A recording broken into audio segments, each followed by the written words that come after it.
Good evening and welcome to this remote meeting of the Wirral Planning Committee. My name is Stuart Kelly and I'm the chair of the committee. This meeting will be webcast and a record retained on the council website. Can officers confirm that the webcast is on and the sound is okay? I can, Chair. Thanks. For those people at home who are viewing the webcast, if you look above the meeting, you will see a resources tab. Select this and the link to the agenda will appear on the right-hand side. This will then enable you to open the agenda reports as PDF documents and follow the discussion. My role is to ensure that the committee runs smoothly, having regard to procedure, behaviour and ethics. To explain who are with us online: planning officers, a highway engineer and an environmental health officer. They will present the applications and provide any technical advice that may be required. The council solicitor. She will give advice to the committee on procedural and legal matters that may arise. There is also the minute taker and, of course, IT support. The elected members will consider the applications and collectively make the decisions. Voting will be by roll call. Each application will be introduced by the planning officers.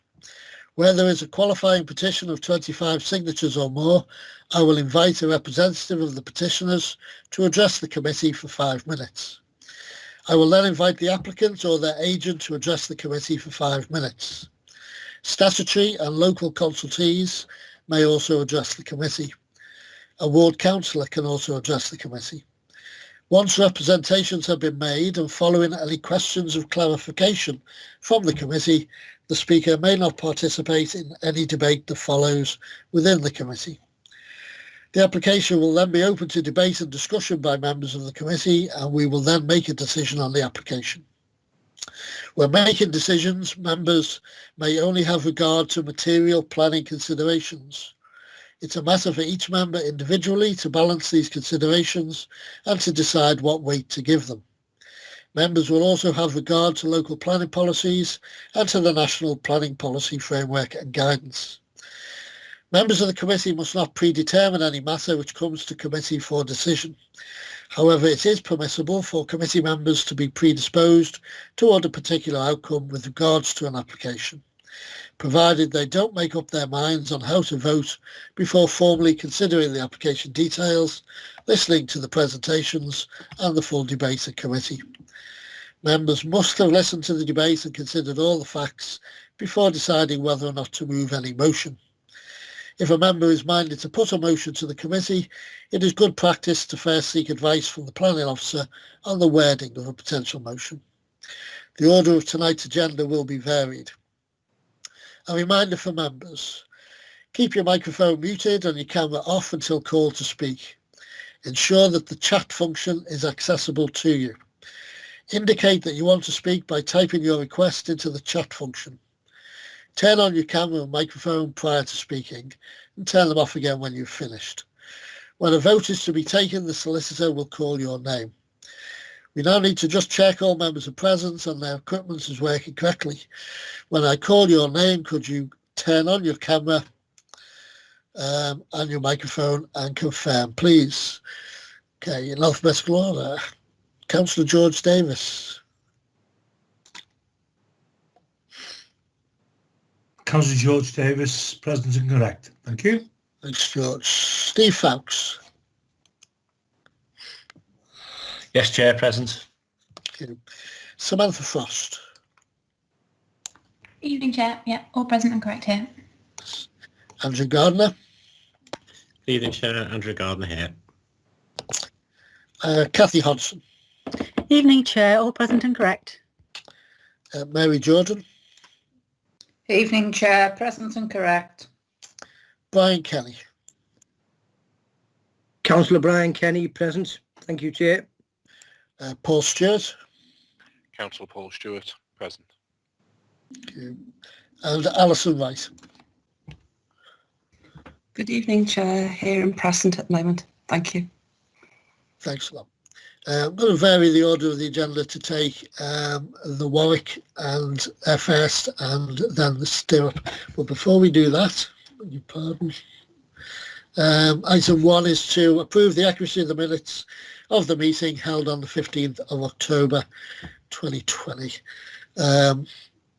If there's any objections, you need to type it quickly into the chat function. If not, then we'll take them as read. Item 2 then is Members' Code of Conduct Declaration of Interest. Members of the committee are asked whether they have any personal or prejudicial interests in connection with any application on the agenda, and if so, to declare them and state the nature of the interests. Steve Foulkes. Yes, Chair. Declare a prejudicial interest on item 3 as I'm a non-executive director at Magenta Living. Okay, thanks for that. No other interests being declared. Okay, so we'll move then to agenda item 4, which is the application at the Warwick 29 Westbourne Road. You can ask the planning officers to introduce the report, please.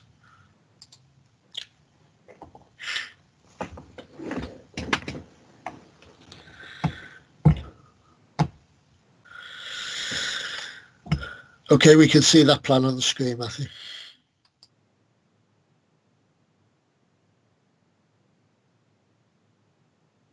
Okay, thank you through you, Chair.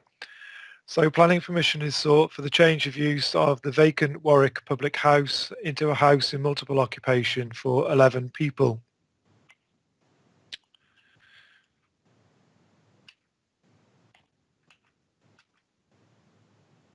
The ground floor will be subdivided to provide 6 bedrooms with a communal kitchen, dining and living space. That's this plan here. And a further 5 bedrooms with a further communal kitchen, dining and living space will be provided on the first floor. That's this plan here. 9 of the bedrooms will be en suite with a communal bathroom provided at first floor. The street contains predominantly Edwardian and early 20th century terraced and more recent semi-detached houses. The majority are 2-storey properties and appear to be in use as family dwellings. Proposals for HMOs often result in concerns being raised that such proposals would affect the character and appearance of the area. There is an identified need for this type of accommodation, and in this instance, the proposed change of use is not considered to lead to a significant material change in the comings and goings and activity associated with the property, particularly having regard to the most recent use as a public house, which has the potential to result in more noise and disturbance from the proposed change of use. The improvements to the property, including the provision of rooms with ensuite facilities to the majority of bedrooms and good-sized communal areas, would be likely to encourage less transitory tenants. It's not considered that the proposal would result in an unacceptable impact on the living conditions of nearby residents. No off-street parking would be provided with the development. However, there is availability on-street parking and the site is in easy access to bus routes in the area. The proposal indicates that cycle storage would be provided, and this is further conditioned to secure such provision. The site is within 50 metres of the traditional suburban centre and the key town centre beyond, and as such other services and facilities are within easy walking and cycling distance. Alternatives to the use of private vehicles would be available. Occupants of the proposal would have acceptable living conditions with regards to communal kitchen, living and dining provision, and bedroom space and outlook from all bedrooms is good. The proposal is considered to accord with policy HS14 of the Wirral Unitary Development Plan and the National Planning Policy Framework, which jointly seek main living rooms to have a reasonable outlook and provide a good standard of accommodation for occupants. The application is recommended for approval, and there is a 55 signature qualifying petition in association with this application.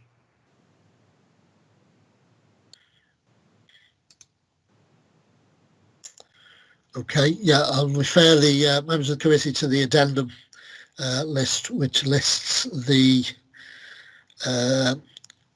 terms of the petition and the amended condition 2. Okay. Forget the name of the objector. So look. Okay, if I can ask Julie Murphy to Paul, I'm just going to ask the petitioners and the applicant to speak first. It was just a question, just for clarity, how many rooms had en suites? Through you, Chair, that there's 9. There's 11 bedrooms in total. 9 of them have got ensuite. Thanks, Chair. Okay. Okay, if I can ask Julie Murphy to turn on her camera and microphone. Hi. Hi. You will have 5 minutes to address us on your petition, and I'll give you a heads up if you like when you have 1 minute left. Okay. Thanks. Well, basically, I've been in my home for 30 years. I brought up my family here. I own the property. As you've seen on the plans, the pub actually backs on to my front garden wall. I share that wall. I live at the end of the cul-de-sac, and through experience, I know how much of a hazard it is with all the parking, just with the residents alone who live on our close. So where you stated, that you said that they've got access to parking, where is this access? Because Westbourne Road is overrun with cars going, people who work, the cars are parked there from 8:30 in the morning to 6 o'clock at night. The ambulance service, the fire service, the police, they all have trouble gaining access onto our close in any sort of emergency. And that's just with the people who actually live on our close with their vehicles. We've all got our own driveways, but a lot of our residents now have got like 2 cars, 3 cars. A lot of the kids have all grown up, and some of them are moving, live away from home, and they come home, they're in uni, they come home with the car. So yeah, we are overrun with cars and traffic. There's been accidents after accidents on Westbourne Road, with the majority of cars just tail to tail, little children running in between and out of cars, running to their friend's house. Next thing, they're hit by a car and they're 60 foot in the air. And then there's also the issue of the people that are living in these 11 flats, bed-sits. Who are they going to be? Can you guarantee that they're going to be professional people that are overlooking my property? I will not feel safe with 11 strangers glaring into my front bedroom that I've got no control over. I know full well from one of them rooms you can see directly into my bedroom. So who are these 11 people going to be? What kind of people are they going to be? How are the police going to police it? Because we know through past experiences with other HMOs, local on our area, on Borough Road, the Vale, the Carlton, the police are overrun and they can't manage the trouble that these HMOs bring with them. And I speak for our residents, as clearly, you've seen the petition. A lot of our residents are homeowners now, and we're all worried, sick, to be fair, that we've got we have got a say, and we hope that this say gets, we get listened to, and you understand our concerns, because it's as I say, it's already overrun with cars now. So where are these people going to park? And that's basically the biggest issue is the parking. Okay, thank you very much. Thanks. Okay. I'll just ask if any members of the committee have any questions they might wish to ask of the objector at this point. Brian. Yes, thank you, Chair. Through you, I've got really 2 questions on what Julie Murphy has said. First of all, on the question of parking, I'm wondering how many people who would be housed in this 11-bedroomed property do you think would actually own a car? We've already been told that it's good access to local transport, etc. I mean, are you assuming that most, if not all, of the people in this property, if it was built, would actually own a car? And my second question, again through you, Chair, is you said you wanted a guarantee that all 11 people will be professionals. Can you just clarify exactly why you're asking for a guarantee that they will be professionals? I'm not sure what the purpose of that assurance that you seek I'm not sure what the purpose is. Thank you, Chair. Julie, if you want to come back on those questions, that's But basically, professional people, does that mean it's people who are going to be, working from the likes of, I would say, Cllr's professional person on a contract for 6 months, so 6 months down the line, there's going to be another person moving that place, 11 strangers every 6 months, every 12 months. What kind of professional people are they going to be? There's no guarantee that these professional people aren't of, seedy character. There's children who live on this close. It's a cul-de-sac. It's a close-knit community. We're concerned. They say it was a pub. That family lived in that pub. Family that lived there and brought up children. They were residents. They were our neighbours. They were our friends. These are going to be 11 complete and utter strangers, which could sit there, say, for 2 weeks, 2 years. We don't know. There's no guarantee of anything, and it's not sustainable. Would you want it on your doorstep? No. Overlooking into your front garden? No. I'm sorry. It's worrying times for us. Yeah. Okay, there's no further indication of questions. Thank you very much for your presentation, and I'll now ask names. I'll now ask Joel Waller, who's the applicant, to turn on. There he is. Joel, you also have 5 minutes to address the committee, and I'll give you an indication when you have 1 minute left. Great, thanks, Stuart. So a little background on maybe who we are. I think that sometimes helps, and hopefully will help alleviate your concerns a little bit, Julie, on this scheme.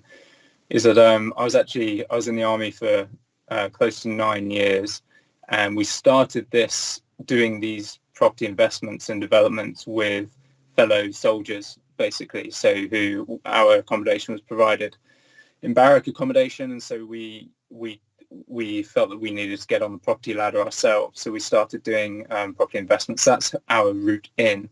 And why I hope that can alleviate some of your concern is that we're not a big scale, squeeze as much juice out of it as we can development company. That's why essentially there's 9 en-suites, 2 other bedrooms, a good size, sharing a bathroom, and the communal areas are actually between 2 and 3 times the stipulated mandated requirement for the size. And what that means, which hopefully will be of interest to the neighbourhood, is that we charge at the kind of middle to top end of the HMO market. So I've seen loads of examples of poorly run HMOs where they're cheap as you can get it, you squeeze in as many as you can, and I think your concerns around the type of tenant in that type of place may be valid. That isn't the type of place we've ever run. I've never run anywhere like that in the 10 years that we've been doing this. Ours target key workers. So to your point of, we don't stipulate what specific work any tenants need to do. We don't judge on that basis, but our selection process for tenants is incredibly rigorous, because we essentially have the most skin in the game here, that we've got the most to lose if there's any antisocial behaviour, or if there's anything at all going wrong at the property. We're the ones with the most to lose. Essentially, we own this property. So we aim for the best tenants, and we do that through using the best local management companies. So Andrew McCausland, who some of you may know, runs Hamilton Square Estates. They will be fully managing the property and the tenants. So they are obviously fully regulated as a letting agent under ARROWE. They work closely with Wirral Council. The property will be licensed under the HMO licensing scheme, and will be under the strict eye of the local council on everything we do there, and we'll have to make sure that it is in ship shape throughout its time to meet those standards.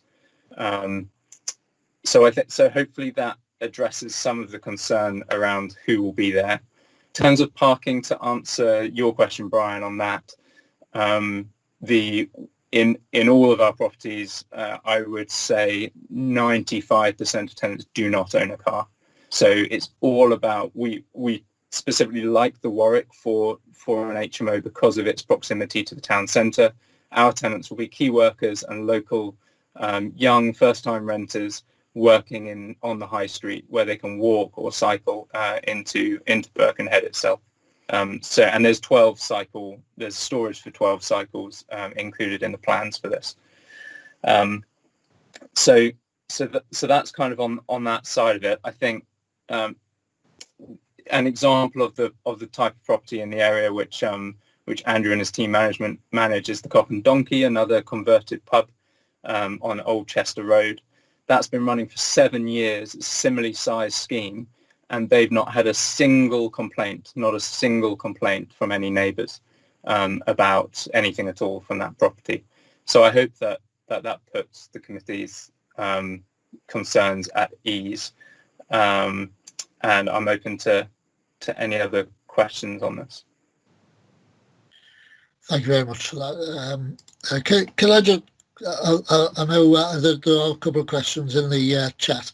Can I just ask, you mentioned that you had a property on Old Chester Road and that you'd been managing properties for 10 years. How many properties do you have on the Wirral, and what is their mix? Are they mostly HMOs? So on the Wirral, so the Cock and Donkey that I referred to, that is through the manager of Hampton Square Estates. So that's Andrew McCausland's property there, and he's given me full permission to discuss that one as well. So my experience on the Wirral, from time in the army, I've moved all over. I don't have a property in the Wirral at the moment.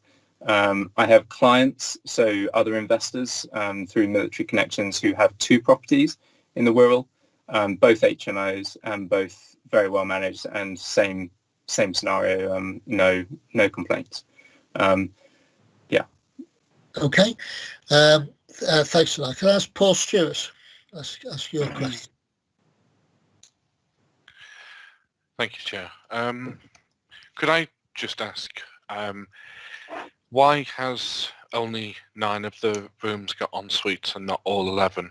And have you given any consideration to not letting any of those rooms up that don't have en suites? And if not, why not?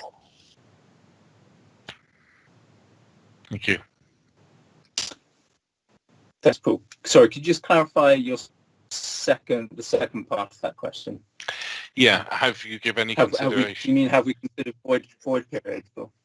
Have you given any consideration to not letting rooms that don't have en suites? And if not, why not? I've got to say, in comparison to some HMO applications that we've had in the past, it's refreshing to see that a developer has got some en suites at least. Yeah. So we have, our starting point for the architect always is get as many on as you can, but without jeopardising other space. So if we had gone for 100% en suite, the living, I don't know if you can remember or if we can pull up the plans, but the upstairs living accommodation, which is where the 2 non-en suite rooms are, would have to grow, which would limit the size of the communal area. So in discussion with the letting agent, with Andrew McCausland, we weighed that up. And essentially, if we had gone for 11 en suites, we would have reduced the upstairs, you can see it here.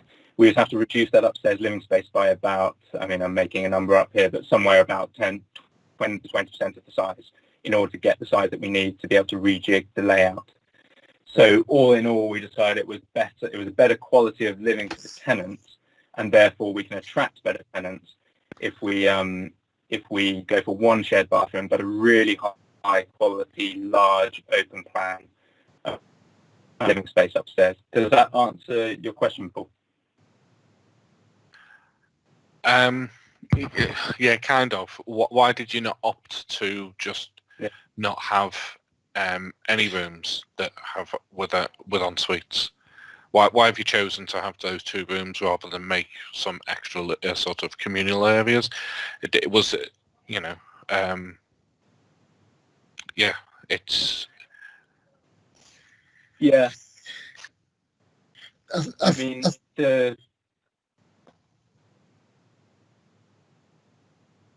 sorry, you guys, Stuart. Yeah, sorry, no, you if you could address Paul's question, then we can. Okay, sure. Yeah. Yes, so I think essentially, if it ever caused any issues to have non-ensuite bedrooms, I'm not entirely sure what the issue is there, but if there were any, then of course we can turn them into other communal space, because there's nothing in them which says that they can't be used as a living room or room. We have considered, so that's, Okay. I'm not sure that fully answers your question. I think we're coming from a different start point. I don't see a significant issue with not having them or. okay. Well, if that is the case, why not make them all so that they're not en suites? If you don't see that there being an issue with them being en suites, there must be a commercial factor for you adding en suites, and for you to press ahead with having 2 of these without en suites rather than foregoing those 2. Is the point that I'm making. Yeah, I don't think you'd have to forego 2. You'd only have to forego bedroom 11, wouldn't you? Essentially. Yeah.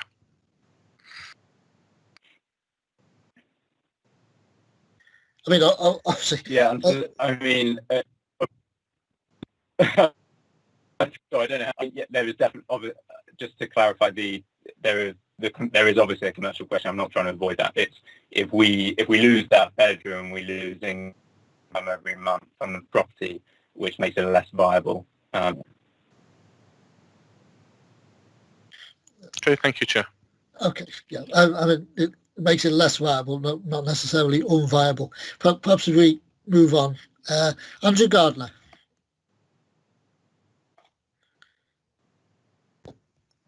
Thank you, Chair. Good evening, Joel. Welcome to the committee. You mentioned your business and your record and the military or the former military side to it. Could you just explain to me your business model? Because I think the fear of residents is that it's all very well having good words right now, but further down the road, we don't know what's going to happen. So is your model to keep the properties that you do this with, to retain income from them, or to convert that income into the capital within the property and move it on? Basically, what's the structure of your business like that?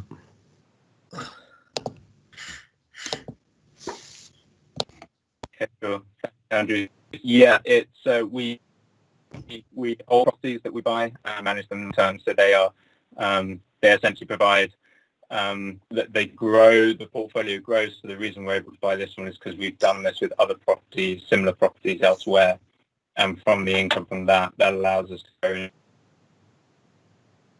and at the same time additional pension pots or future funds for the families of the guys and girls who are involved in this.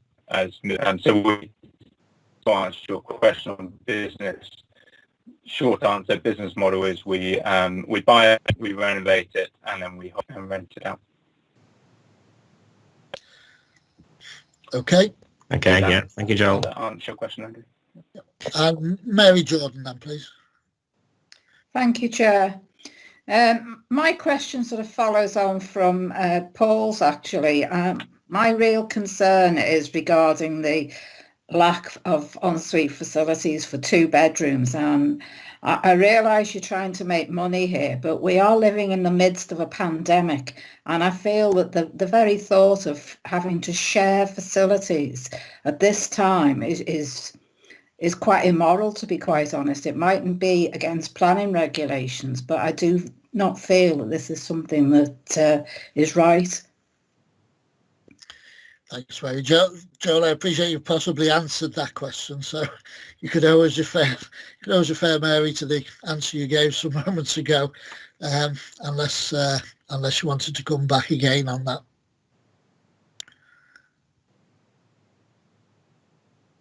Only I can add a little bit of value to the COVID piece. Obviously, a huge unlicensed. So in other words, if you were to be renting a place with say 3 bedrooms, which does isn't even policeable as a space, whereas because of the not necessarily the HMO license requirements themselves, but because it is a much more rigorous management procedure and process for a large HMO like this, we can enforce higher qualities and higher hygiene standards.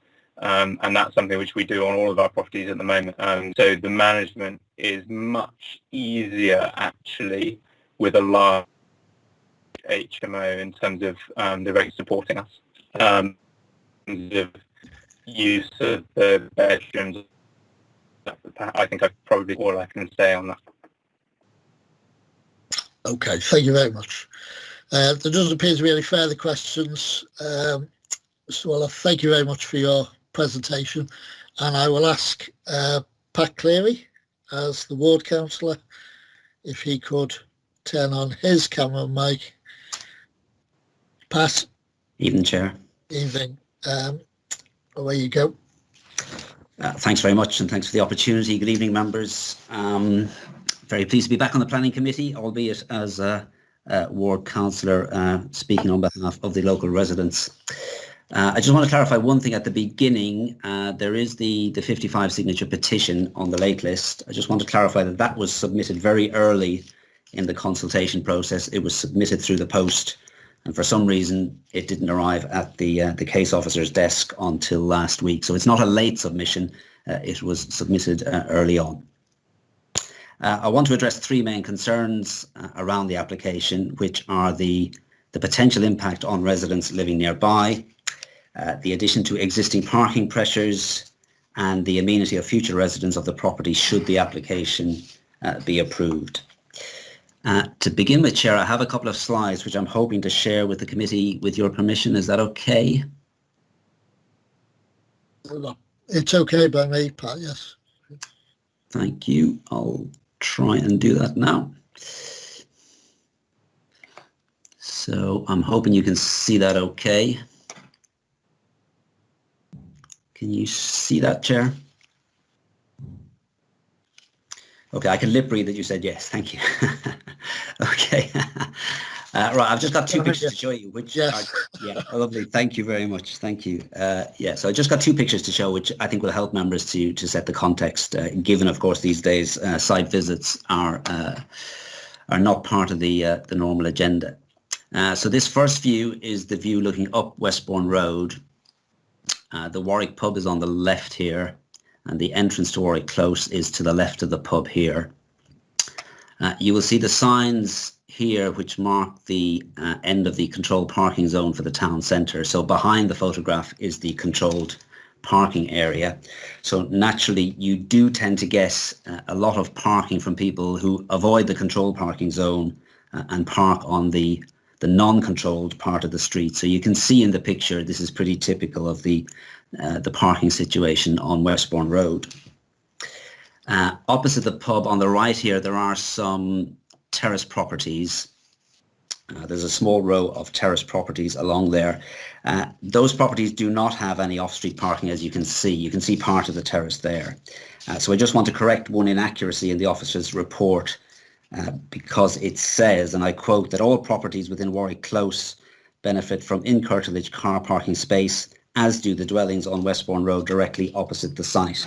So that is correct for Warwick Close, where all of the properties have single vehicle drives, but as you can see, it's not correct for Westbourne Road. There's just one other thing in the photograph I wanted to point out, which is the church spire you can see towards the centre of the photograph. That was very successfully converted a few years ago into a pair of semi-detached family dwellings, and I mentioned that because I will refer to it again later on. The second photograph here is a satellite view centred around Warwick Close, and I do just want to add that these photographs are the latest photographs available on Google Maps and Google Earth, so they show the most recent photographs available. You can see in the top left-ish part of the picture is the Warwick pub itself. And I just want to point out here to the rear of the pub is the yard area, which, as you will see from your late list, that yard area has to accommodate bin storage, including recycling facilities and cycle store as well. So you can see that it's a very small area. So the amount of amenity space available to residents will be very small indeed. Warwick Close itself, the entrance is along here coming up to Westbourne Road, and that has double yellow lines all the way along the entrance on both sides as you enter and exit Warwick Close. And you can see that there is already some off-street parking on Warwick Close. And you can also see along the top left here, you can see the parking situation along Westbourne Road. And you can see that most, if not all spaces, at least in this photograph, are occupied. So just want to make sure I've made all those points relative to the photographs. Yeah, so I'll stop screen sharing now if I can manage the technology. Bear with me. So I'm hoping the pictures have disappeared. Yeah. Great. Okay. So the other points I wanted to make are as follows. Well, firstly, based on the evidence I think you've just seen, that I would hope that committee members would agree with me that it's difficult to accept the officer's view as expressed in the report, that any on-street car parking by tenants of the proposed HMO should not restrict the ability of neighbours to park outside their properties. And I noted the comment made by the applicant that they were looking to accommodate key workers in the property, and that in his experience 95% do not own cars. I think we need to take that with a very large pinch of salt, because key workers, as we know, often work very challenging shift patterns when there is no public transport available. And the idea that most of the occupants of this property would not own cars, I think is stretching it, to be honest. I want to now turn to the objection submitted by the local police, by Sergeant McKeon, who is a hugely respected member of the local police team for the area. So I trust the committee has read his lengthy submission in full, but I would just like to highlight a few points in particular. So Sergeant McKeon references recent conversions of 2 former public houses in the immediate area, and Julie Murphy referred to these as well. There's the Carlton on Borough Road and the former Vale Pub on Oxton Road. And both of these, according to Sergeant McKeon, have led to, and I quote from his objection, an increase in the level of crime and antisocial behaviour in the immediate vicinity of the properties. So in the 6 months prior to Sergeant McKeon's objection, police had been called to the former Carlton pub on 23 separate occasions and to the Vale pub on 24 separate occasions. So I think those figures speak for themselves. I think it's very unusual in my experience on the planning committee for the police to object to a planning application, and I trust it will bring home to the committee the very real concerns from the local community about the application. So these are not NIMBY concerns. These are very real concerns based on very real experience from people who live in the area.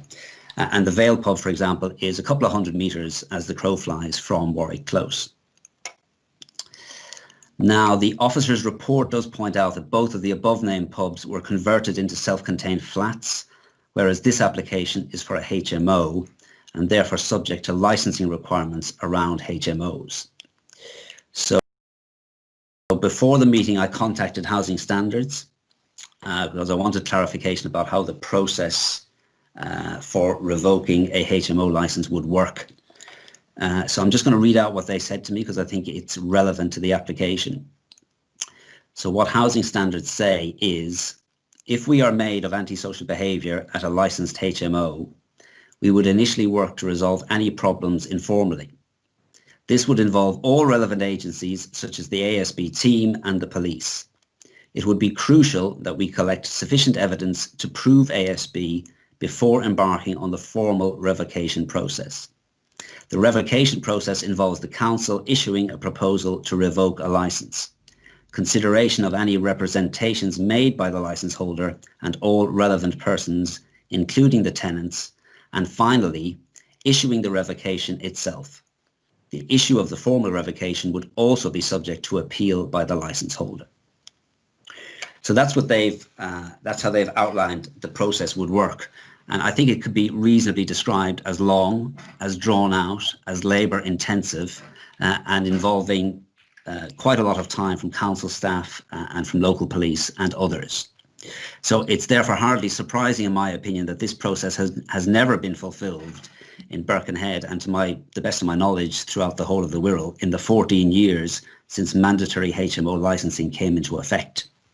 So I would suggest to the committee that revocation of a HMO licence is really more a theoretical than a practical option and should carry very little weight when determining this application, especially given the real-world concerns raised by the police, by local residents and myself as the ward councillor.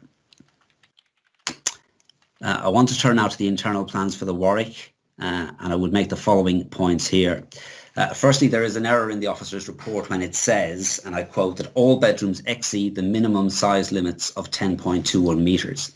Actually, if you look at the plans, bedroom 10 just meets but does not exceed, as it measures 10.2 metres squared exactly. The average across all 11 bedrooms is just 11.6 metres squared. So it's clear to me that the applicant has included the maximum number of bedrooms subject to the minimum size limit. And I note in his presentation, the applicant denied that they were trying to, as he put it, squeeze as much juice out of the property as possible. Well, to be perfectly honest, and I hope the committee can see this very clearly, you could not fit more bedrooms into this property without undermining or not achieving the minimum size limits for bedrooms. And I was very pleased to hear Councillor Stuart ask the applicant about the lack of ensuite facilities in 2 of those bedrooms. Clearly, the applicant could have designed plans that had 1 less bedroom that included an ensuite in that bedroom. It could be a 10-bedroom HMO with en-suites for all of the bedrooms, but clearly they have not decided to do that because they are trying to squeeze as much juice out of the property as possible. I think that's abundantly clear from the plans. So in that sense, they're not trying to create a housing offer that is sustainable and compatible with the creation of a strong and settled community. And as highlighted previously, there is virtually no amenity space for future residents. Now, I referred earlier to the church on Westbourne Road that had been successfully converted into 2 family homes. Even closer to the Warwick pub is the site of the former Atherton Hall, which has been acquired by a social housing provider and is currently a construction site for 15 apartments. So the point here is that there are developers who are willing to take on sites and create sustainable housing in this area. It's unfortunate, in my view, that the applicant here does not take a similar view, but I have no doubt that other options will emerge if, as I hope, this application is rejected. Finally, Chair, I would like to reference 2 refusals for HMO planning applications within the ward of Birkenhead and Tranmere during the past month, so in very recent weeks. So firstly, an application for an 8-bedroom HMO on Kingsland Road was refused because, and I quote, the proposal is considered unacceptable and it is the view of the local planning authority that it would result in detrimental change to the character of the area and the amenities of the occupiers of the surrounding dwellings, in particular that of the adjoining property, which is in single household occupation. And secondly, an application for an 8-bedroom HMO on Elm Grove was refused because, and again I quote, the proposed house of multiple occupation, due to the number of occupants proposed, would result in an unacceptable amount of noise and disturbance due to the increased comings and goings, therefore resulting in an adverse impact on the character of the area, contrary to policy HS14 of the Wirral UDP. So both of those examples have a smaller number of bedrooms and a smaller number of occupants than the application you are dealing with tonight. And I appreciate that every application has to be considered on its own merits, but I think those are very relevant to what you're looking at tonight. So in conclusion, there are ample planning grounds and clear precedents for the committee to reject this application. I have asked the planning officer to prepare a form of words around refusal which reference all of the key points I have made, the impact on the character of the area, the parking pressures, and also residential amenity. And those words are available to members if required. So thank you again, Chair, for your attention. I'm happy to take any questions. Can I, sorry, it's the solicitor here. Sorry, can I just make a point that Councillor Cleary, it would have to be members of the committee who move reasons for refusal, but you as a ward councillor cannot do that. So just so members can note that. Sure, I just wanted members to be aware that those words are available if they are so minded. Sorry, Chair, there was awful feedback on the solicitor's contribution there. Yeah, thanks, Steve. I think the solicitor was just clarifying that as Pat isn't a member of the committee, he wouldn't be able to move anything. But we certainly note that depending on how the debate goes and what have you, if we move towards that, then there may very well be words that are available to us. Okay, in terms of questions, I mean, obviously, Pat, you've referred to 2 other buildings in the road that are being converted to self-contained flats. Would that be your preferred option for this building? Well, it's certainly an option. I'd have to admit that in hindsight, looking back, particularly at the Carlton pub was kind of before my time as a councillor. Back in 2014, it was converted. The Vale pub is more recent, and at the time, I rather naively thought, well, that's positive because here you have an empty building that's been converted into residential occupation. Unfortunately, the quality of that conversion is so poor, and the problems arising out of it are so grave that I regret in hindsight that wasn't maybe scrutinised in more detail. So certainly converting this building into flats would be preferable in my view, but that would also require good scrutiny to make sure that we didn't repeat the problems that we've seen at the Carlton and the Vale. Okay, thanks for that. Brian, you have a question. Yeah, thanks, Chair. Through you. Can I just ask through you, Chair, Councillor Cleary to clarify exactly what his policy is in relation to the use of cars, because he seems to have placed great play in opposition to this application on the grounds that there will be parking pressures. But I thought, and at the last planning meeting, I recall objections to an application being made on the grounds that it was encouraging people to use their cars. So can I ask for clarification on that? Because I thought Councillor Cleary's policy was to discourage people from using cars and to encourage them to use public transport, particularly as we've already been told that there are good access to public transport in this area. And my second question, Chair, Councillor Cleary has referred to the fact that the police have made objection to this particular application. But my understanding, which seems to be borne out from the written report from the officers, is that Sergeant McCone, when he referred to 2 other properties in Birkenhead, which had been converted to residential use from public houses and which have suffered an increase in reports of crime and social behaviour, that in actual fact, those buildings are not HMOs, but are self-contained flats. And my understanding that there is a massive difference between self-contained flats and HMOs. So again, can I ask through you, Chair, Councillor Cleary, to clarify exactly what he believes the position of the police is on this matter? Thank you, Chair. Okay, thanks for the questions. I'll take the second one first. I mean, you're correct that the police officer does refer to the conversions at the Carlton and the Vale as HMOs, and that is incorrect. They are self-contained flats. I think what I know the police officer would say is that given the problems that have arisen at those conversions, which you could argue are to a higher standard than a HMO, give them grave concern that there will be a repeat of this. And I know that the police do not want to be in a situation where we are involving licensing officers in getting involved in a HMO license They don't want to be in a situation where they're saying, I told you so.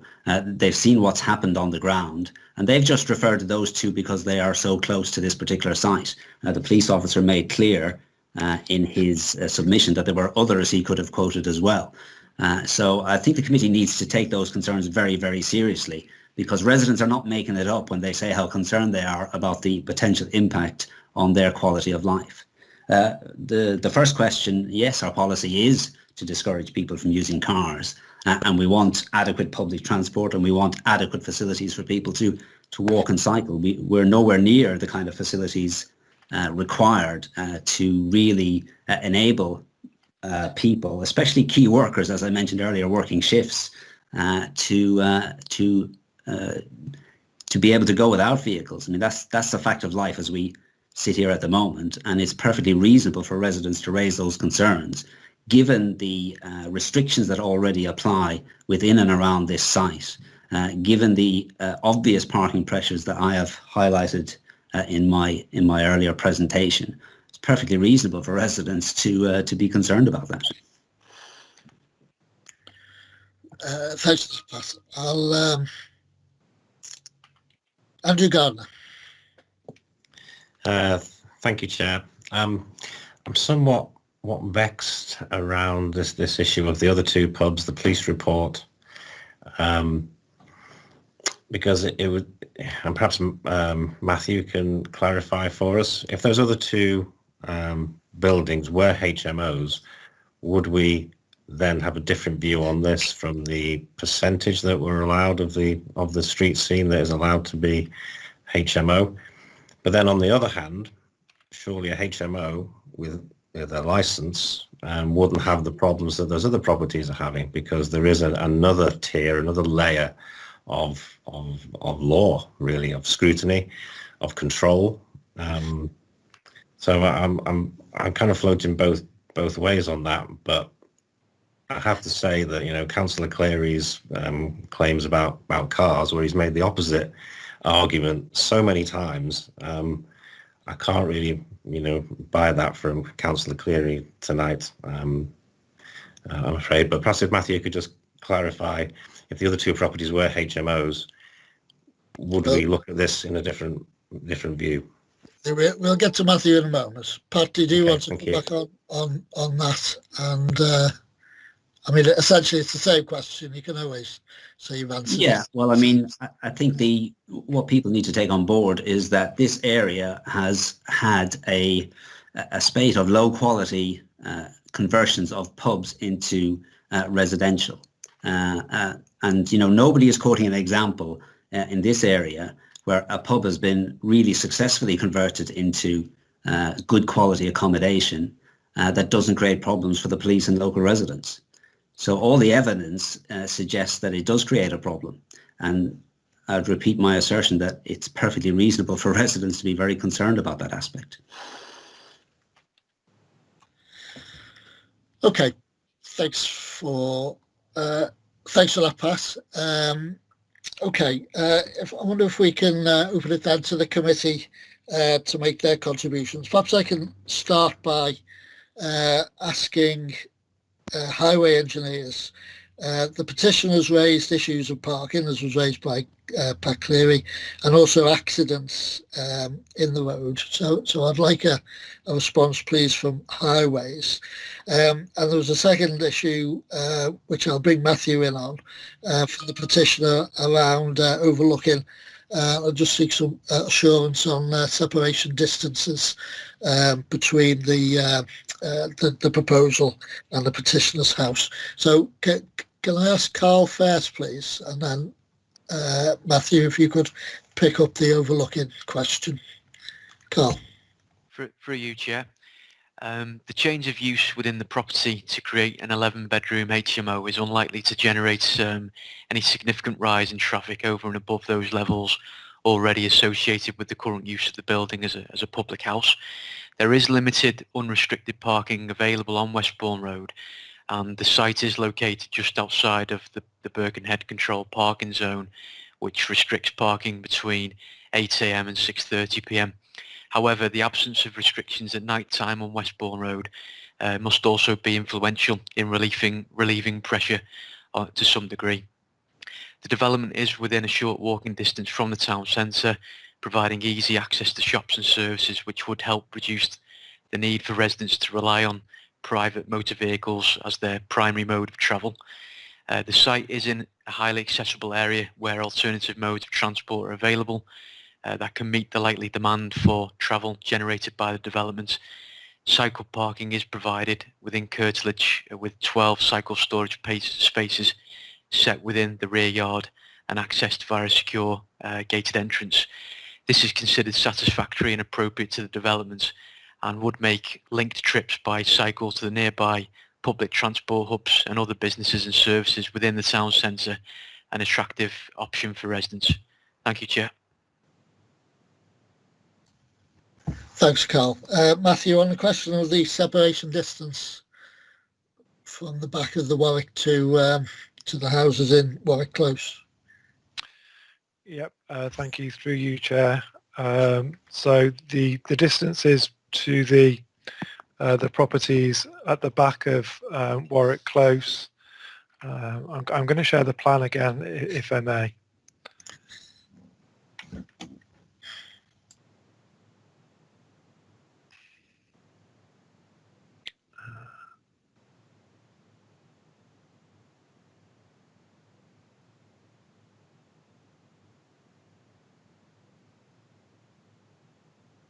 Is that showing up? Yes, it is. Yeah. So this is the back of the property, and these are the properties on Warwick Close, and they do meet the separation standards, the separation distances that we would expect to see with residential accommodation. So just looking at this as well. So if I go back to this plan, so at first floor there's residential accommodation above the pub that was used in association with the pub. Now these set of elevations are the existing elevations, and these are the proposed. So if I flick between the two, you can see that there are limited changes to the elevations, and there are none at first floor where the residential accommodation in regards to the pub would have been held. So on that basis, and having regards to the sort of general layout of residential properties in that area, we're satisfied that amenity standards are achieved and are satisfactory.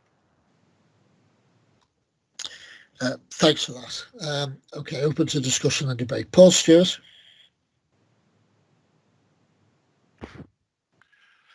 Thank you, Chair.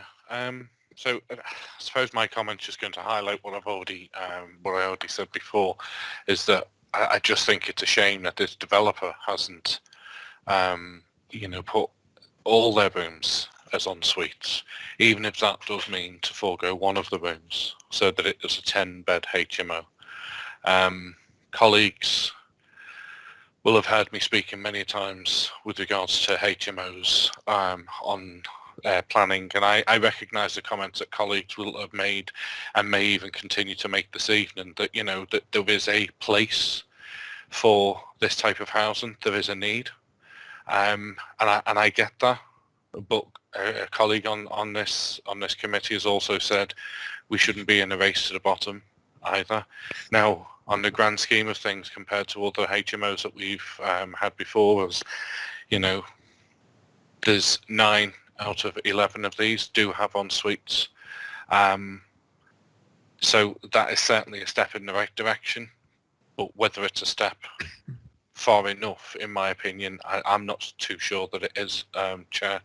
We have to have and want better quality housing for our residents, and those people that have a need or a desire or necessity to be in this kind of housing, it shouldn't be a race to the bottom. We should have a minimum standard, and we should be promoting that, Chair. So I'm yet to be convinced. Thank you, Chair. Thanks, Paul. Any further contributions from members? I think in the chat. Kathy. Good evening, Chair. Thank you. As you probably know from previous applications that I had for HMOs, I'm not a total fan of them. I do think this application is one of the best that we've seen. I would have preferred 11 en suites, but I think 9 out of 11 is probably as good as we can get necessarily. I've often thought about what it was like for me when I first started out, and I lived in somewhere that, you know, wasn't the best place in the world and didn't have any amenity space whatsoever, but it was a rung on the ladder, and it sufficed at the time. I don't think we should get into the position of demonising potential occupants of the property. Everybody has to start somewhere, and for some people, being able to have a bedroom and an ensuite for 9 out of the 11 and somewhere to call a room of their own might be better. They might be, moving out of somewhere that they're abused or, don't want to live. The two that don't have an ensuite, I mean, I could see that perhaps 2 friends or 2 siblings might decide that, for them having a bedroom each and sharing an ensuite would be satisfactory. I'm not overly concerned that there isn't sufficient amenity space, because I think when people move into something like this, they accept that it is what it is, and if they want to walk or have fresh air, especially in lockdown, then there is a park that you can go to, and there is public transport. And not everybody has a car, and for most people, a car really is a luxury when you take all the costs involved, when you can either walk or get a bus or a train. So on balance, although I would have preferred 11 en suites, I am happy to support this application as it is, and I hope that 11 people find somewhere to live that they might not otherwise have had somewhere to live. Thank you, Chair. Thanks, Kathy. Steve, folks. Yes, Chair. I think the prevailing issue is the previous use, and I think that is a material consideration. The fact that it was, in its heyday, a very busy, lively, can I dare say boisterous, having been in there, public house. So that the activities around a public house have lots of connotations. Again, but I do sympathise with Julie and the comments you made as a genuinely concerned resident, and I think many residents will echo her concerns. I think what we have to be true about is what we can influence and what we can't influence as a planning committee. Planning doesn't make moral judgments on people what the individuals going into a property may or may not do. It does look at the current policies we've had, and during my investigation and briefing from the officers to get the background knowledge, I posed the question, under our current policies, are there any reasonable grounds for refusal? The answer was no. And then I asked, well, what we are aspiring to in our future local plan and the policies we're talking about then, would there be something defendable at appeal for reasons for refusal? And the answer was not really, probably not. We are trying to improve the standards of HMOs, and ideally would love all of these to be en suites, but we're not there yet. And I think to echo Kathy's contribution, people have all sorts of different housing needs at different times in their life. I found myself in need of this type of accommodation at points in my life. If we had a much richer, much equal society, then perhaps HMOs wouldn't be as necessary as they are. But and I do have to sort of, with a wry smile, sort of listen to Councillor Cllr arguing the virtues of the car and travelling by car, when the whole ethos of where he comes from is not to encourage cars. The pub would have attracted cars in numbers. We know that for a fact. So I would dearly, if someone has got reasons for refusal, I would listen to them intently and see if they were defendable. But we have lost a number of appeals and we do come back to, I know it's not relevant, we do come back to the one at the police station in Cllr Street, 9 occupants in a very much smaller building, and we lost hands down on appeal for that. The other two applications that Councillor Cleary quoted, well, yeah, not every application is like for like. One was adjoining another property, which he referred to. I'm not 100% sure what the comings and goings issue would have been there, but perhaps that wasn't previously a public house. The comings and goings of a public house, which existing use is there for, would be taken into account by any inspector on appeal. So I am personally worried about valid reasons for refusal, and it is the reuse of what will become more derelict building to serve the community. So on balance at the moment, without seeing any reasons for refusal, I don't see what other option we have. Okay, thanks for that, Steve. Anything further from committee? No. We have discussed, we have got HMO applications in front of us, and for a period of about 12 months, or indeed more. George Davies, Ian Lewis and I were looking into the whole matter of HMOs and how they're managed and licensed. And I was slightly surprised to hear the suggestion that no HMO licenses have been revoked, because my information is that 10 HMO licenses have been revoked, and that at least one of those was on the basis of antisocial behaviour, or at least the process was begun on the basis of antisocial behaviour.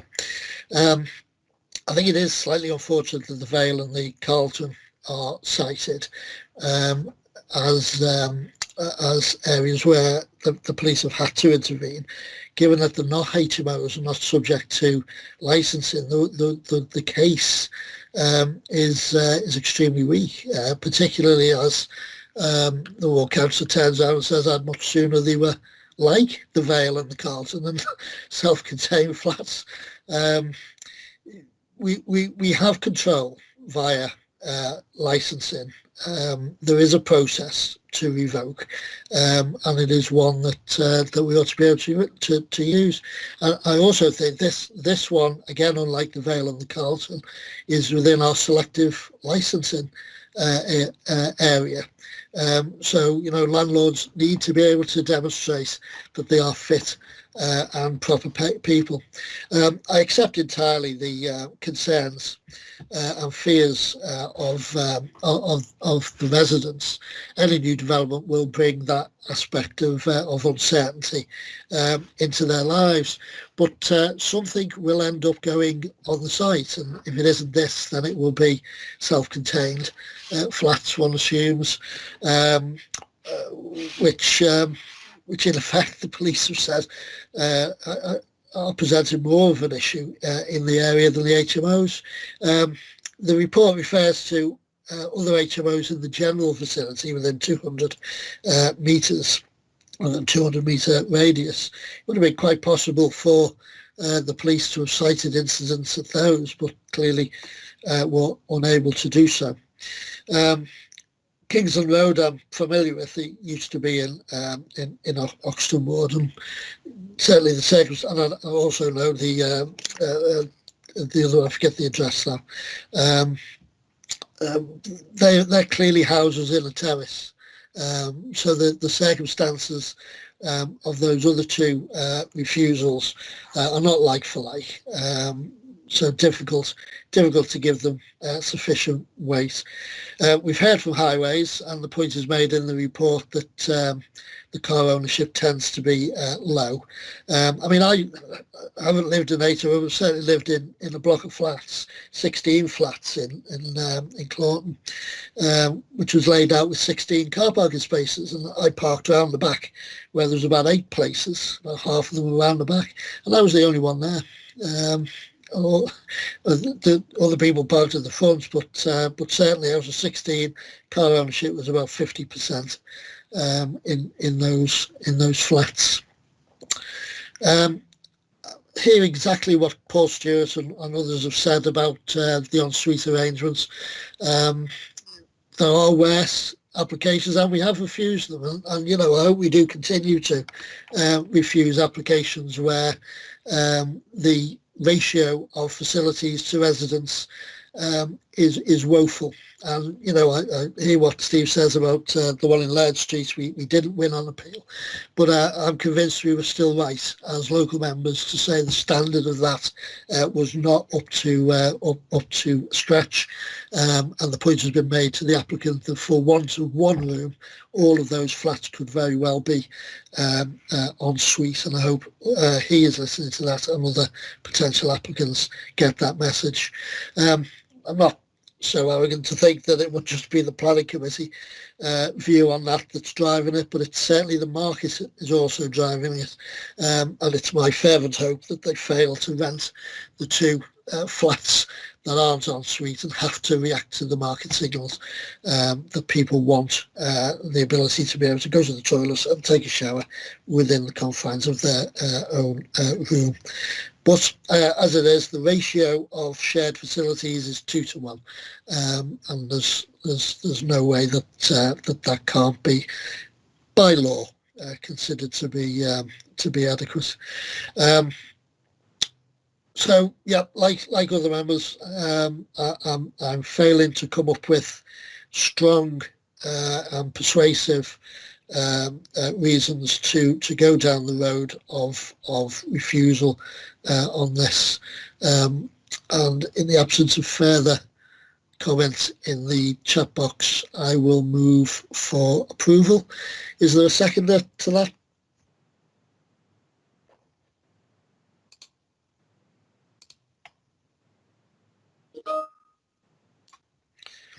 You'll have to turn your mic on, Pat. The solicitor will. Brian, the solicitor wants to see you do it. Oh, sorry, Chair. Yeah, here I am in person. Yes, I'm happy to second approval for the application, Chair. Thank you. Thanks for that. Okay, so that's the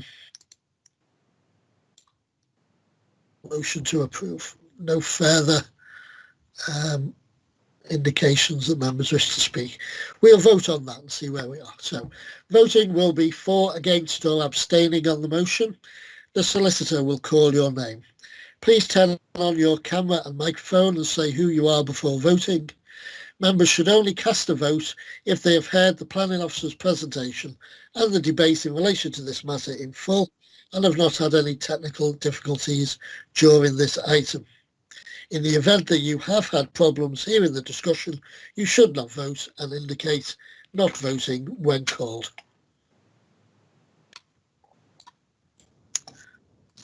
Thank you, Chair. I'll then move to the vote. So if I can ask Councillor George Davis. Councillor George Davis, 4. Thank you. Councillor Steve Foulkes. Councillor Steve Foulkes, 4. Thank you. Councillor Samantha Frost. Councillor Sam Frost, 4. Thank you. Councillor Gardner. Councillor Andrew Gardner, 4. Thank you. Councillor Hodson. Councillor Catherine Hodson, 4. Thank you. Councillor Jordan. Councillor Mary Jordan, 4. Thank you. Councillor Kelly. Stuart Kelly, 4. Thank you. Councillor Kenny. Councillor Brian Kenny, 4. Thank you. Councillor Stuart. Councillor Paul Stewart, against. Sorry, I couldn't hear that, Councillor Stuart. Could you repeat that? Councillor Paul Stewart, against. Thank you. And Councillor Wright. Councillor Alison Wright, 4. Thank you. That's 9 votes for and 1 vote against. Chair. So that's carried.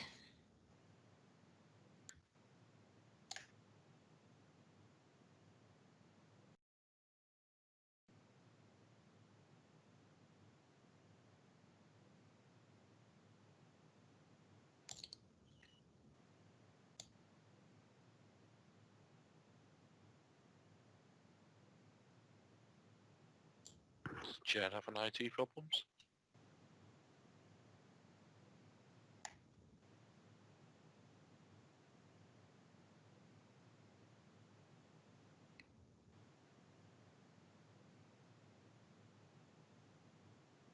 Chair, your screen seems to have frozen.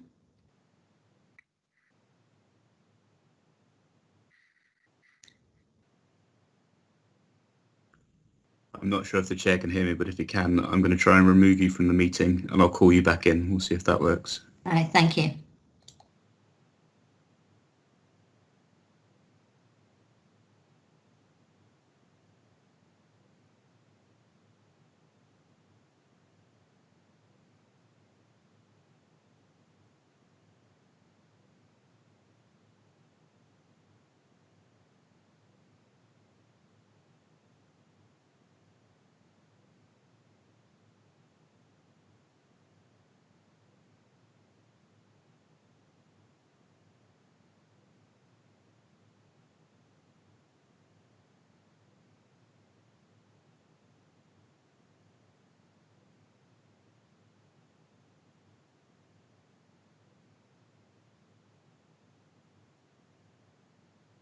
Okay, appears to be back in. Councillor Stuart, can you hear us? Sorry, Councillor Kelly even.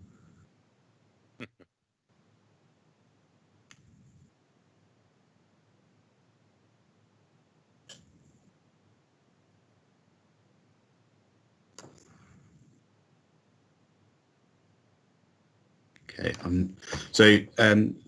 Councillor Kelly appears to be back in the meeting at the moment, but he does not appear to be able to respond.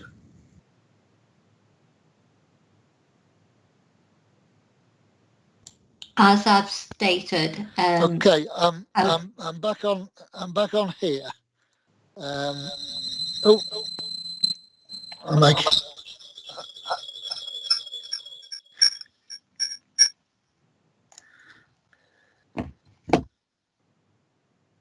Councillor Kelly, did you hear the results of the vote? Yes, I did. Yes, it was just to reiterate, it was 9 votes for and 1 vote against, so that motion is carried.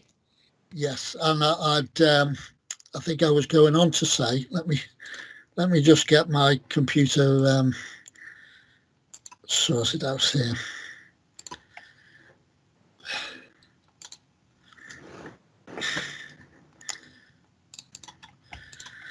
Okay, can you see and hear me? Yes, we can, Councillor. Okay, so there seems to be lots of strange things going on my Teams app.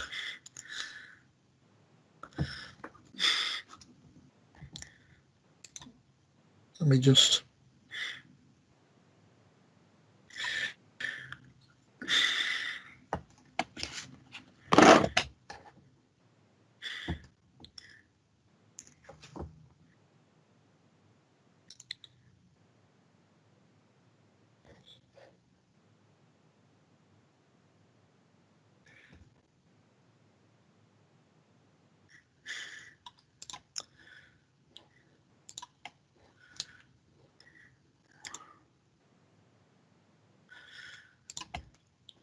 Okay, right, it's stopped wobbling now. Can you see and hear me now? Yes, Chair. We can. Yes, Chair. Okay, I appear to be back. I'm not sure at what point I was lost, but I was happily given the result of the vote. So the vote on the last one was 9-1, and that application was therefore approved. We now move to agenda item number 3. Which is the application at the Stirrup, ARROWE Park Road. Chair, as you know, I've declared prejudicial interest, so we'll leave the meeting. If there's no other business, probably won't be required to rejoin the meeting. Can I take that as read? There's no other business that I'm aware of after this, Steve. So I'll be leaving the meeting then. Thank you, Chair, and thanks for. Thank you.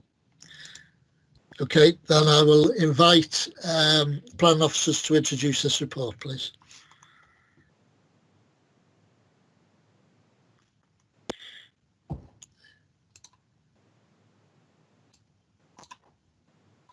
Okay, we can see that plan.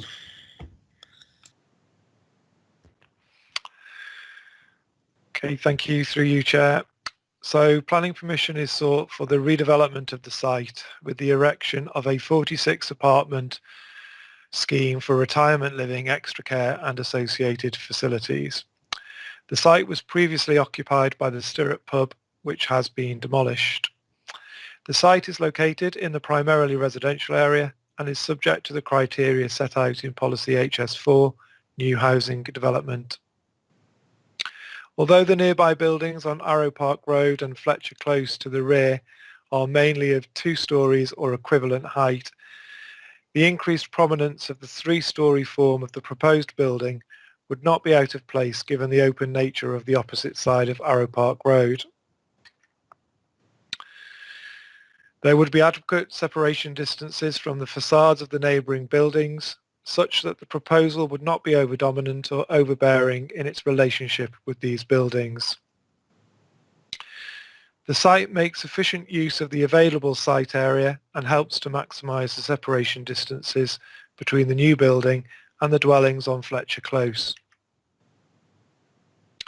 The ARROWE Park Road elevation follows the building line of the row of terraced cottages immediately to the north and would be in general alignment with the inside curb. So this is the terrace of cottages that I was just referring to. By adopting that alignment, the proposed building would have minimal effect on the character of this section of ARROWE Park Road. The massing and scale of the proposal, particularly when viewed from ARROWE Park Road, would be reduced by means of the vertical elements and contrasting materials, such that the principal elevations would have appropriate visual interest and rhythm. The proposal would be of an acceptable standard of design in the context of the application site, and it would not have an adverse effect on the street scene in ARROWE Park Road or when viewed from Fletcher Close, and would not impact on the character and appearance of the surrounding area. No conflict would therefore arise with Policy HS4 of the Wirral Unitary Development Plan. The scheme will provide for 100% affordable housing provision. Given the applicant's practical experience as to the level of operational need of the extra care retirement accommodation, there is no reason to conclude that the parking provision would not be sufficient, or that additional parking would occur on nearby residential roads. The site is also well served by public transport and is within easy access of local facilities. It is considered that the proposal would be of an appropriate standard of design in the context of the site's location and surroundings, and that would not have an adverse effect on the character and appearance of the area. The proposals bring forward positive benefits in terms of meeting local need and providing a good standard of accommodation and care for older people in a sustainable location. The application is therefore recommended for approval, and there is no petition in association with this application.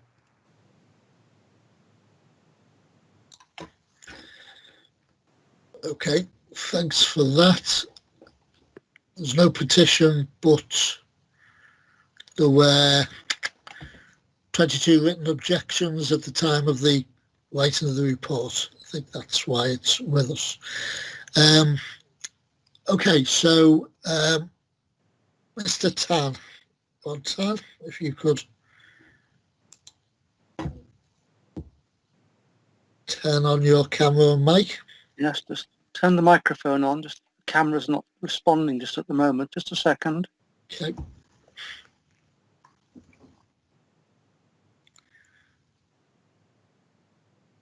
Sorry about this. If it doesn't respond in a moment, I'll speak anyway, if that's all right. Yes, that's fine. Oh, it's very strange. Let me make a start and I'll try again in a moment. It might just have got confused. Okay, so just to clarify, you have 5 minutes and I'll let you know when you have 1 minute to go. Thank you. Firstly, could I say for some reason that I noticed today that the Wirral Society's objection we lodged to this application doesn't seem to have been recorded on the council website. However, I'm grateful for this opportunity to say briefly why we wish to object. As I hope you've been able to read in my paper that I circulated yesterday, The basis of our objection is linked directly with the need to identified by the Better Buildings Commission, and which has been endorsed by government, for more beautiful buildings. I've now learned today that these proposals will just expand on existing guidance in the NPPF, which says in short that good design is a key aspect of sustainable development. I do note that although in para 341 of the Planning Officer's report, they say that the NPPF is relevant, I don't see any mention made of NPPF design references, and I'll refer to them in a bit more detail in a moment. On this application, you've seen the three-dimensional view provided by the applicant. It's not greatly dissimilar, you may recall, to the application for flats in Greenhays Road, Wallasey, that Magenta Living submitted and had approved by your committee recently. With all due respect, we consider this new proposal for ARROWE Park Road, which is one of our busier roads, to be yet another uninspired, characterless building which could be found anywhere. I'd like to ask you to consider whether you think this proposed development inspires you in any way, to the point where you might perhaps look forward to seeing its completion or expect passers-by to admire it. I note the Planning Officer said in his introduction earlier that it didn't conflict with the existing developments, but I noted he made no mention of it enhancing it. I must stress we're not opposed to Magenta's development activities, but possibly with it being one of the more regular developers in the borough, we're now seeing more examples of their various schemes. Just trying the camera again. I'm sorry, it just doesn't seem to be functioning. So I'll just continue. Magenta has shown itself capable of putting forward buildings which do already show good design features. And I example here the Bluestones development in West Kirby, opposite the concourse, which incidentally is a 4-storey building. We note a common feature of this present application and the Wallasey designs is that they each have flat roofs, which in our opinion are usually soulless features, regardless of any redeeming features included on their front elevations. However, we can see that this type of roof can work quite well with very tall buildings, and if you can imagine Europa Boulevard in Birkenhead working very well. But much less so, we think, with low-rise buildings of the kind we're discussing. Let's try again. No. Although the flat roof in the design seems to allow the architects to be able to accommodate an extra story without exceeding the general height of the surrounding buildings, it does so, we think, at the expense of any visual pleasure. We suggest it may well be that a similar number of units could be accommodated if a design incorporating a conventional double-pitched roof was substituted. Even if you have 1 minute left, Rod. Fine. Even if the building had to be slightly taller than its neighbours, which also have pitched roofs. While we recognise a public housing organisation has got to consider its costs, we would consider the expense of a basic double-pitched roof might not be excessive in the long term, and it would look so much nicer. The inclusion of dormers to break up horizontal lines may also be more expensive still, but again ideal for breaking up long facades or roof lines. There are some good recent multiple occupancy buildings in the borough which can be exampled. I referred earlier to the design references in the NPPF. If I could just close quickly by quoting 2 short paragraphs. Para 128. Design quality should be considered throughout the evolution and assessment of individual proposals. Early discussion between applicants, the local planning authority and local community about the design and style of emerging schemes is important for clarifying expectations and reconciling local and commercial interests. And lastly, para 130. Permission should be refused for development of poor design that fails to take the opportunities available for improving the character and quality of an area and the way it functions, taking into account any local design standards or style guides in plans or supplementary planning documents. Fine. So if I just finish by saying if there's any possibility of a rethink at this late stage, we'd very much support it. Thank you very much for listening. Thank you very much. I'll just ask if there's any members of the committee who wish to ask a question to you at this stage. No, thank you very much. Thanks for that then. Can I ask now then,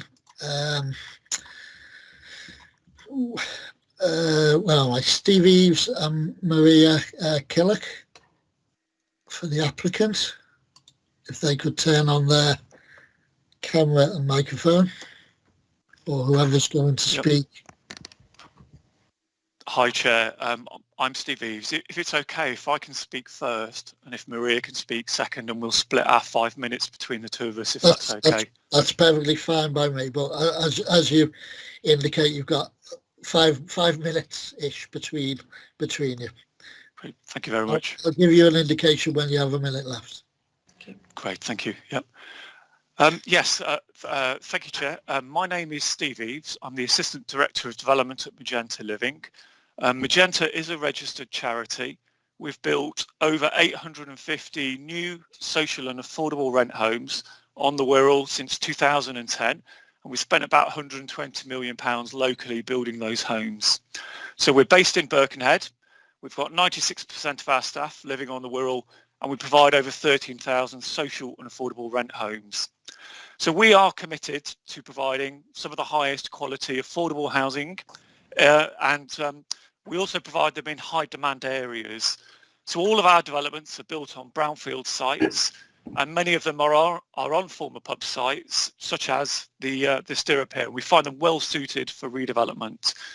This site is a strategic priority, but why? Now, the Council's Strategic Housing Market Assessment identifies a huge need for extra care accommodation for older people. The statistics show an increase in over 75s on the Wirral from 34,446 in 2020 to 52,017 by 2037. So that's approximately an increase of 1,000 a year.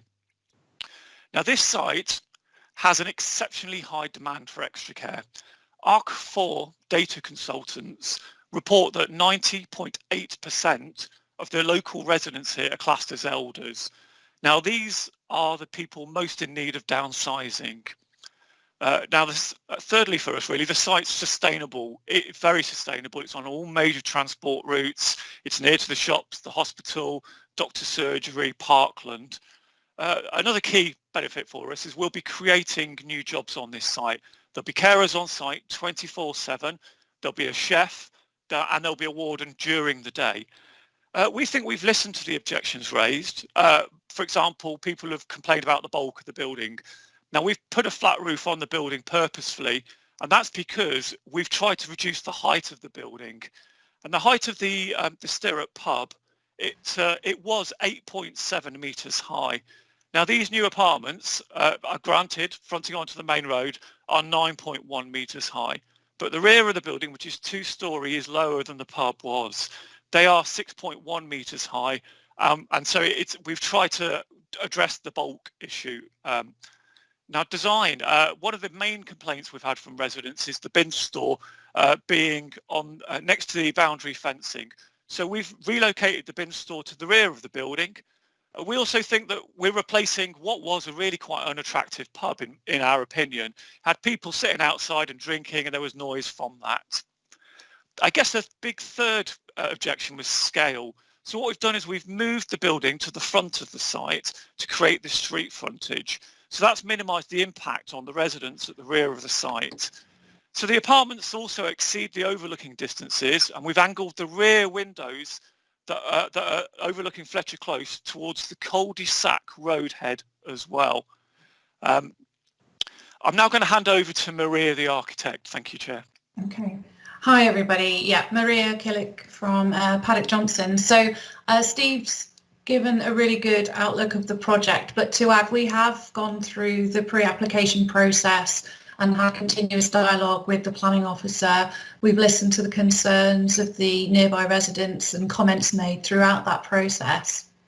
And we have acknowledged the existing surrounding context and the design as we've been working through the development to the scheme that we've submitted. And there's an example of that, as Steve's given, regarding the bin storage and the relocation of that. We have been listening to what people have been saying. The three-storey part of the building is located along the main road. It helps to define the building line along that part of the road. And the view into the site from the road is enhanced by the new quality design with active elevations, incorporating windows and material variation, as opposed to a public view dominated by car parking, which would occur if the building was located further back into the site, for instance. We've clearly defined public and private separation within the site layout.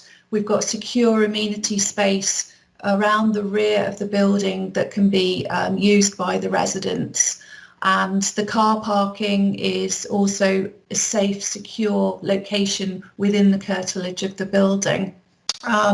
We've taken a contemporary approach to the design. This is what we're designing for many similar groups and building types at the moment. And the mix of materials is intended to obviously provide interest and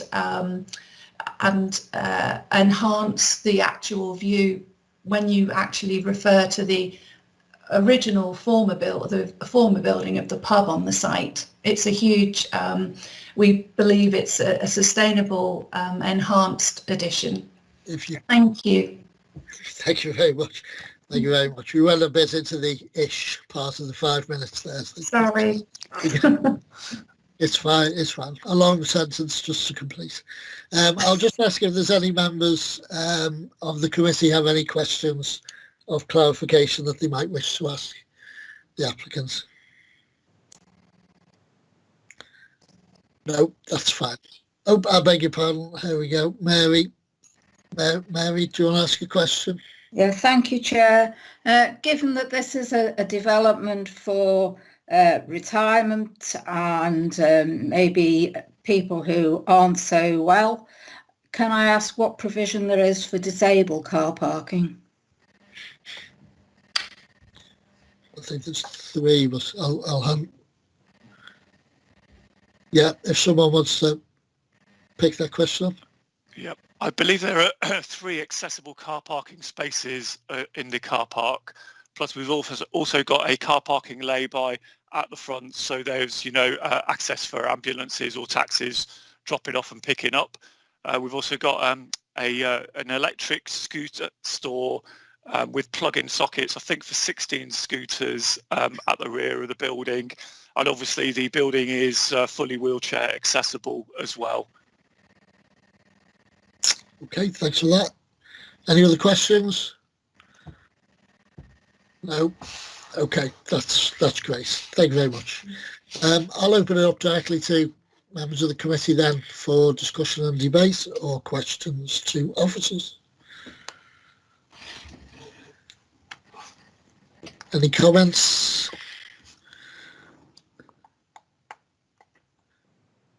No members want to speak. Oh, there we go.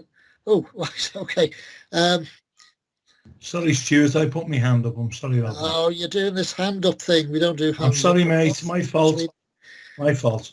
You're not at a Labour group meeting now, George. You're here. No. George, we'll take George then first, please. Thank you very much indeed. I'll just make a point, if I can, please. First of all, I think it's something which is, I've said this on many occasions over the past 3, 4, 5 years. The Wirral needs to supply what is required for the people who live on the Wirral and where the problems are at the present moment in time. And what we've got is, and Steve Eves quite rightly pointed it out, we've got a situation across the Wirral. 35% of the Wirral people are above the age of 65. And those people need reassurance. My opinion is, quite rightly, and I think that the design that has been put forward is not unsimilar to what is in Cllr Village. And it's absolutely has been taken by the people of Cllr as a real gem to put in the middle of Cllr Village. So I want to make that point first. But the second point is that where we get these things, and 46 retirement and extra care places, that the whole top and bottom of it is, I don't want to see anywhere on the Wirral ever where people have to move from one area to another area to take up extra care positions. And you see this, or we have seen it in the past, where someone, if you like, who lived in Morton has been transferred to Rock Ferry because that's the only place they have the facility. What we're getting here and what we're seeing is, in my opinion, something which is absolutely first class. It's given the opportunity for people to move and stay in their own areas and have their own families that can go and see them and meet with them. So I think this is something that we've seen happen in Morton. It's happened in Morton, a big one. It's happened in Sogamassie, down in Sogamassie. And I want to see that replicated across the Wirral so that people do not have to move. And what it basically boils down to at the end of the day, Chair, is the people who are moving out of properties are moving into these places, and people will be able to pick up those properties. So I honestly think it's one of the finest things we can ever do for the people of Wirral. So I'm in full support of this, and I will be prepared, if you wish, Chair, to support whether yourself or myself putting forward a proposal to say I accept it. Thank you. Okay, there's more people have indicated they wish to speak. If I could just ask Stephen, if you could turn your cameras off. Yeah, I'll do that myself as well. To just be that's helpful. Paul, I've noticed your comments in the chat, but obviously I'd prefer a little bit of debate before we start to decide whether we want to move refusal or approval at this point. Fine, sure. Is that okay? Unless you have a specific comment, but I think what I'll do is I'll just move to Kathy. Ask Kathy to make a comment now, please. Thank you, Chair. I know the area well because I drive to Sainsbury's a lot. And I agree with George that we do need to have developments of this type. I often like to have a look at the site and think about what it would look like if I was driving past and it was built. If it was built in line with the cottages as it is and was two-storey with a pitched roof, then driving along you probably would think it's in keeping. You could drive along and actually maybe not notice it, which I sometimes think is a good thing. If you can drive along and think, nearly crash and say, oh, that's nice, even better.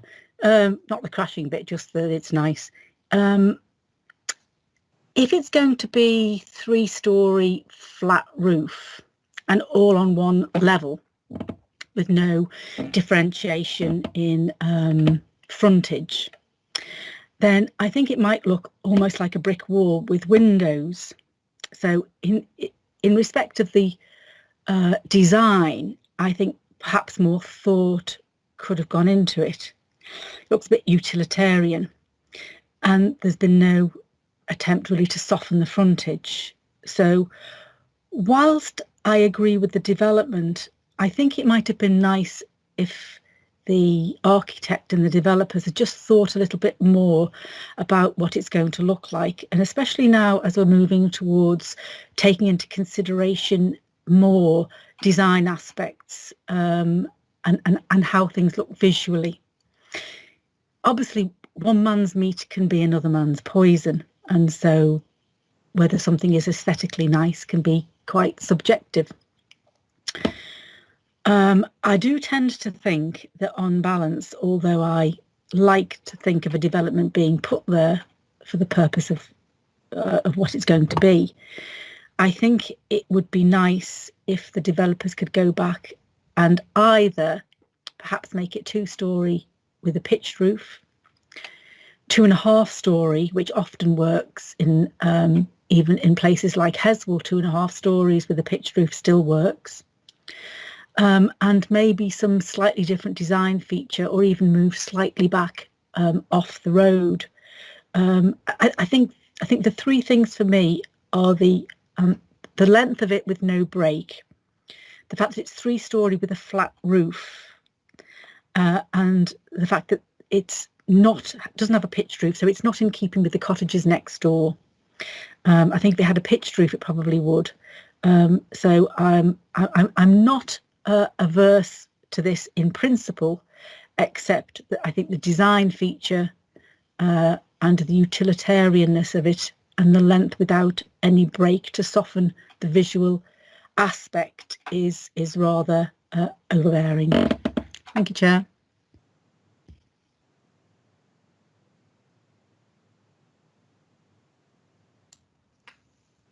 Chair, I think you were on mute. Right, thanks for that, Kathy. Andrew. Thank you, Chair. I'm glad I'm not the only one that forgets to press the button. I've got to echo everything that I've heard from colleagues on this one tonight. Councillor Davis is absolutely correct that our senior citizens deserve to be able to stay close to family and friends and things that they know. So in that respect, this is a great idea to have this facility nearby, just at the back of Upton and the WOODCHURCH there. But I've got to agree with Councillor Hodson that in squeezing a third roof on, making it a flat roof, it doesn't sit right at all with me for that area. I think it could be more interesting, even a mansard roof. But I take Mr. Tan's points. Pitched roofs would complement the area and improve the area. And I think at heart, planning should improve. And to be an improvement on the Stirrup pub is not really a great architectural argument. So whilst I'm very pleased to welcome this sort of development, I'm not sure whether we're seeing the right design in the right place here. Thank you. Thanks, Andrew. I have to say, I'll just come in here. I am personally in agreement with what Kathy and Andrew have said. It is it's the main thoroughfare, close to the hospital, and it's right on the front there.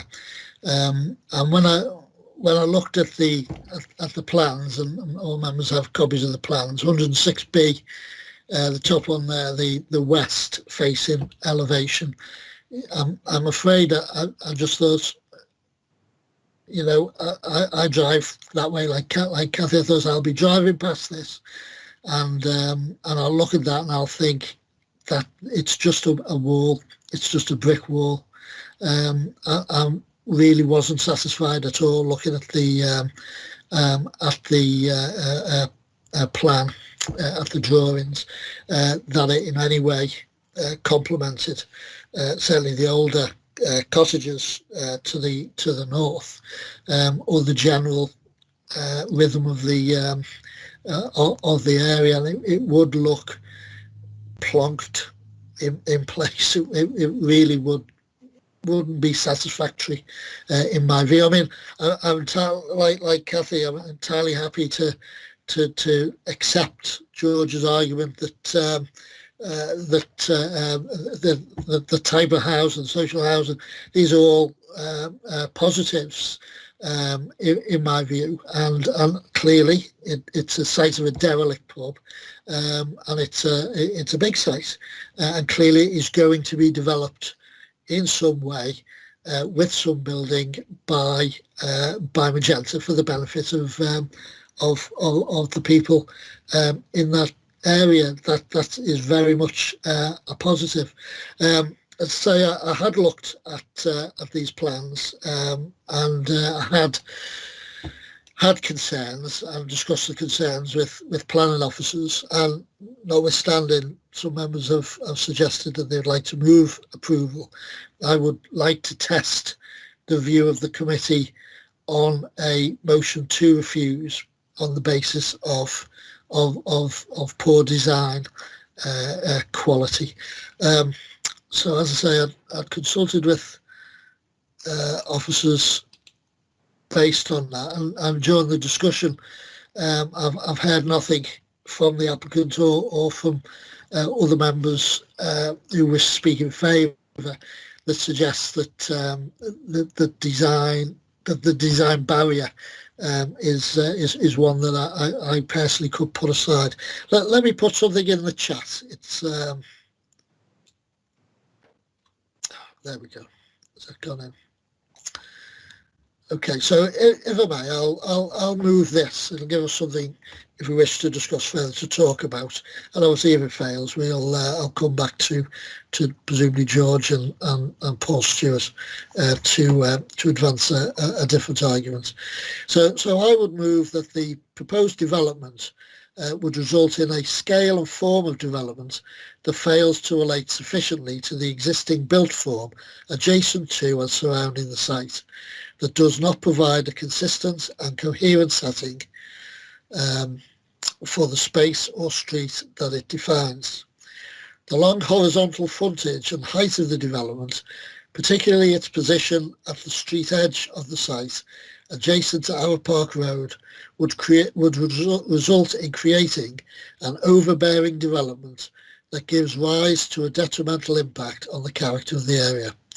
It's considered that the proposal offers limited architectural quality, resulting in a large utilitarian block that lacks any significant depth or articulation, with particular regard to the lack of any active frontage along ARROWE Park Road, that fails to respect the rhythm, scale and proportions of existing residential property fronting ARROWE Park Road. The proposed development is therefore considered to be contrary to policy HS4 of the Wirral Unitary Development Plan and the principles of the National Planning Policy Framework. So I'll move that. Do I have a seconder for that so that could go further? I'll second, Chair. Thanks for that, Kathy. Any comments for members on that, or members content to vote and see where we are? Okay, no further indications of comments. Let's test the view of the committee. Okay, we can prepare to vote. Voting will be for, against or abstaining on the motion to refuse. The solicitor will call your name. Please turn on your camera and microphone and say who you are before voting. Members should only cast a vote if they have heard the planning officer's presentation and the debate in relation to this matter in full and have not had any technical difficulties during this item. In the event that you have had problems hearing the discussion, you should not vote and indicate not voting when called. So, just for clarity, we're voting on the reasons for refusal that I've put in the chat. Thank you, Chair. So the motion before you is for refusal. So can I have the vote from Councillor George Davis, please? Against. Thank you. Councillor Frost? Councillor Sam Frost voting against. Thank you. Councillor Gardner? Councillor Andrew Gardner voting for the motion. Thank you. Councillor Hodson? Councillor Catherine Hodson voting for the motion. Thank you. Councillor Jordan? Councillor Mary Jordan voting for. Thank you. Councillor Kelly? Stuart Kelly voting for. Thank you. Councillor Kenny? Councillor Brian Kenny voting against. Thank you. Councillor Stuart? Councillor Paul Stuart voting against. Thank you. And Councillor Wright? Councillor Alison Wright voting for the motion. Right. So that's 5 votes in favour and 4 votes against, so that motion to refuse is carried. Okay, for clarity, that application then has been refused for the reasons given. Members, that concludes the agenda for tonight. Thank you for your attendance and for everybody.